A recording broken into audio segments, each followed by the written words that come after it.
칠판에만 이렇게 이 놀이터거든요. 여기가 사실은 애들 놀이터입니다. 근데 칠판하면 앉으면 뭔가 트라우마가 생기는 것 같아가지고 조금 그렇긴 한데 꼭 해야 될 이야기가 있어서 여기에 앉았습니다.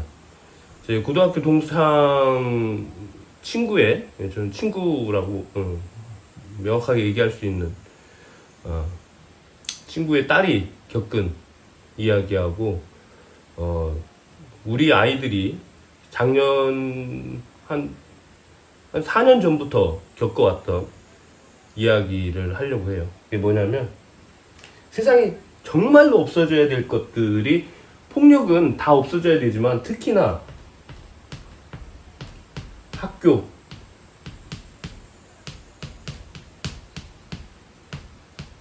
학교 폭력, 그리고 일단 딱 명확하게 할게요. 군포, 이거 이제 보시면서 국민청원 키워드 몇 개만.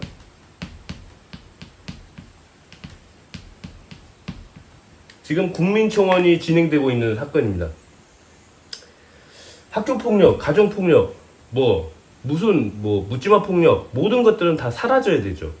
그런데 사라지지 않아요. 역사상 몇천 년 동안 사라지지 않았습니다. 사라지지 않았는데, 안전한 사회가 되기 위해서는 여기에 대처하는 가이드라인이 명확하게 잘 지켜져야지 우리 아이들, 그 다음에 어른들도, 노인 학대도 있고 다른 것도 있지만 아이들이 좀 안전하게 학교를 다닐 수 있지 않을까 싶어요. 첫 번째로 제 친구 사연부터 얘기를 할게요. 요즘 카톡, 단톡방 많이 있죠. 이건 지금 국민청원에 들어가 있는 거예요. 5만이 채워지지 않아가지고 답변을 못 받고 있는데 좀 빨리 받았으면 좋겠습니다. 근데 단톡방, 이 요즘은 좀 예전부터 그랬지만 몇 년 전부터 그랬던 것 같아요. 그러니까는 실제적으로 이렇게 주먹이나 발이나 어떤 물리적인 폭력을 가하지 않더라도 사람을 정말로 미치게 만드는 폭력이 SNS 폭력이더라고요.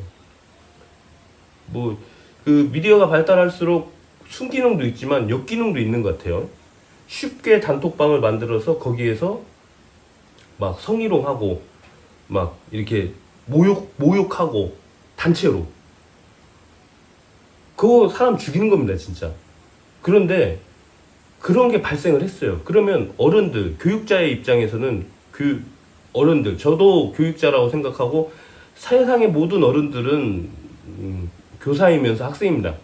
근데 어른들이 그런 학교 폭력이 발생을 했을 때, 특히나 이 아이 같은 경우는 자살 기도도 하고 정신과 치료도 꾸준히 받고 되게 힘든 상황까지 내몰렸어요. 그 사건으로 인해 가지고.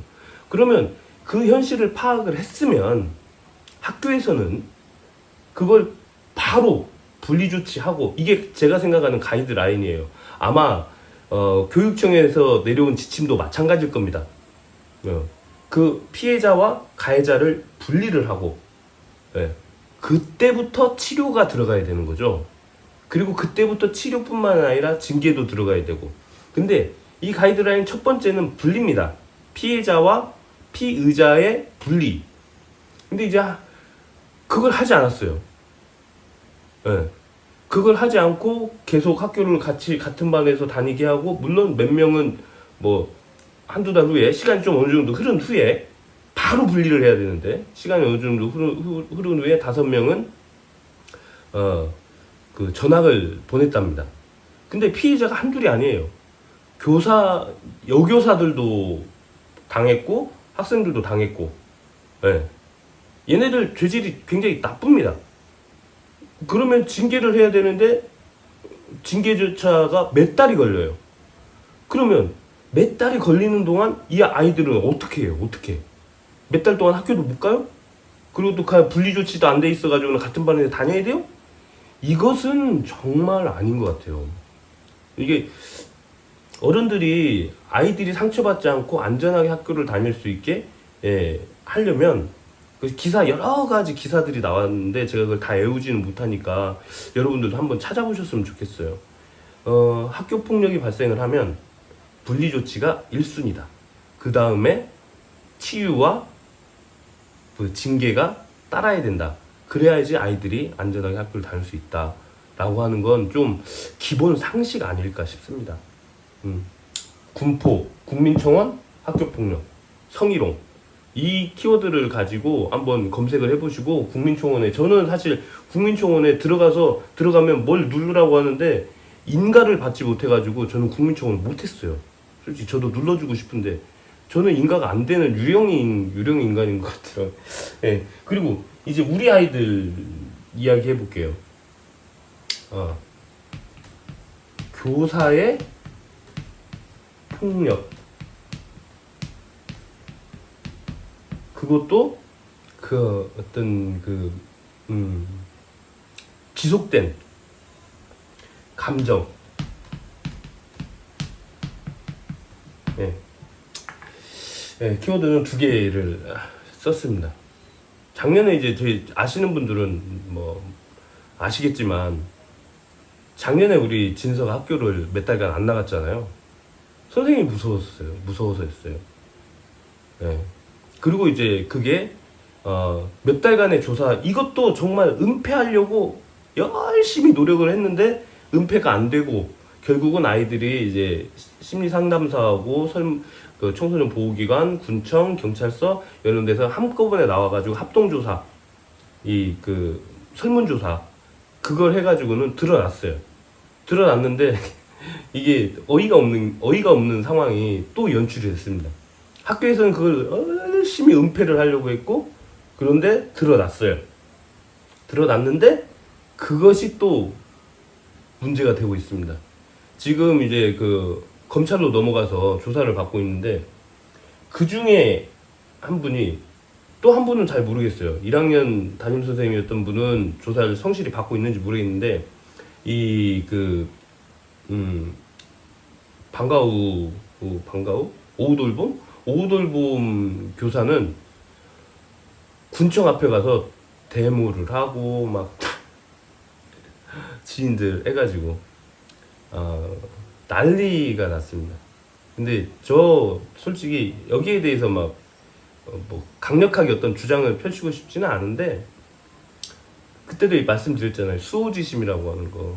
어린아이들을 괴롭혔으면 부끄러운 줄 알고 벌을 달게 받는 게, 나는 이걸 잘못했어요 하면서 벌을 달게 받는 게 저는 맞다고 보거든요. 그런데 이상한 쪽으로 이걸 방향을 틀어가지고 나는 잘못 안 했어, 난 이렇게만 했는데 이게 어떻게 아동학대냐, 예, 정서학대냐. 피해자가 있는데 피해를 준 사람은 없다. 나는 피해를 준 적이 없다. 아이들은 내가 그렇게 하지 않았다. 나는 사랑으로 돌봤다. 그걸 또 이 사람만 믿고 막 이렇게 집단이 움직여서 막 하는 거예요. 무고하다. 다시 조사해야 된다. 저는 이 2가지 사건을 보면서 지금 제가 겪고 있는, 그러니까 제가 나쁜 놈인 거예요. 제가 이게 신문사에다가 얘기를 했으니까. 예. 김길수가 나쁜 놈이고, 이제 아동학대를 한 사람은 피해자가 되는 거죠. 제가 작년 올해 운수가 그런 것 같아요. 어떤 송사에 휘말리는 운수의 기운이 작년 지구인 사건에서부터, 교사의 학교폭력 사건에서부터, 또 제 친구의 일로부터, 또 얼마 전에 겪었던 그런 일로부터 송사에 휘말리는 2년간의 삼재인가? 뭐 아무튼 그런 것 같아요. 어쨌든 잘못했으면, 상처받은 사람이 있으면 치유해 주려고 하고, 부끄러운 일 했으면 부끄러워할 줄 알아야 되는데, 그걸 자기 편들을 막 모아가지고는 그걸로 이렇게 아니다고 막 이렇게 주장하고 하는 것은, 저는 정말로 이것은 잘못됐다고 생각합니다. 제가 여기에 칠판에 또 이런 내용을 썼던 이유는, 첫 번째 가장 중요한 거, 저희는 이제 여기 백운초등학교의 문제는 법정에서 가려지게 돼 있어요. 예, 벌써 검찰에 넘어갔으니까. 근데 안타까운 건, 여기 군포에서 벌어진 고등학교 학생들 간의 어떤 그 성희롱과, 그것도 저는 성폭행하고 같다고 생각하거든요. 그거 뭐 물리적으로 만져야만 이런 게 아니라, 와, 한 사람의 인격을 갈갈이 찢어놓는 건 정말 잘못된 겁니다. 거기에 대해서는 가이드라인이 있는데도 그 가이드라인대로 따르지 않은 학교의 문제도 저는 심각하다고 봐요. 그래서 국민청원에 좀 동참해 주셨으면 하는 바람입니다. 이렇게 제가 얘기를 하면 또 저를 또 그 갈갈이 음해하려고 하는 사람들이 또 나타날 텐데, 그래도 저는 갈 길은 가겠습니다. 예. 제 친구 고등학교 동창, 제 친구의 딸의 문제이기도 하고 우리 아이들의 미래의 문제이기도 하기 때문에 좀 어떤 선례를 잘 남겼으면 하는 바람입니다. 고맙습니다. 국민청원 부탁드립니다.